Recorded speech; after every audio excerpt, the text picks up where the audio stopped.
Hello friends, नमस्कार सगळ्यांना. माझ्या यूट्यूब चॅनलमध्ये तुम्हा सगळ्यांचं सहर्ष स्वागत आहे. आज आहे गणेश चतुर्थी. गणेश चतुर्थीच्या तुम्हा सगळ्यांना हार्दिक शुभेच्छा. माझ्या घरी मी माझ्या छोट्याशा गणोबाचं कशा प्रकारे आगमन केलेलं आहे, डेकोरेशन काय केलेलं आहे हे मी सांगणार आहे ह्या व्हिडिओमध्ये. माझा गणराया कसा दिसतो आणि मी हाच गणपती का घेतला हे मी सांगणार आहे माझ्या ह्या व्हिडिओमध्ये. चला तर मग सुरुवात करूया या व्हिडिओला. मी माझा गणपती बाप्पा माझ्या शेजारच्या शॉपमधूनच घेतलेला आहे. मला स्पेशली शाडू मातीचा गणपतीच हवा होता. मी आधी खूप शॉप फिरले की मला शाडू मातीचाच गणपती हवा आहे म्हणून, परंतु ते माझ्या शेजारीच शॉप होतं तिथेच मिळाला मला.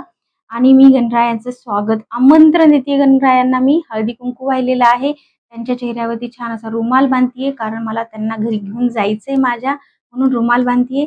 माझ्या चॅनलवरती नवीन असाल तर माझ्या चॅनलला सबस्क्राईब करा, माझ्या व्हिडिओला लाईक करा आणि जास्तीत जास्त शेअर करायला अजिबात विसरू नका.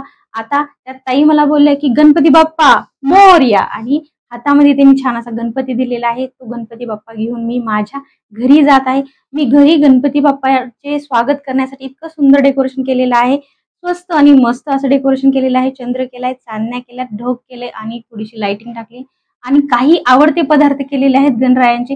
मोदक, उंदरावळ, अनारसे आणि करंजा असे पदार्थ केलेले आहेत.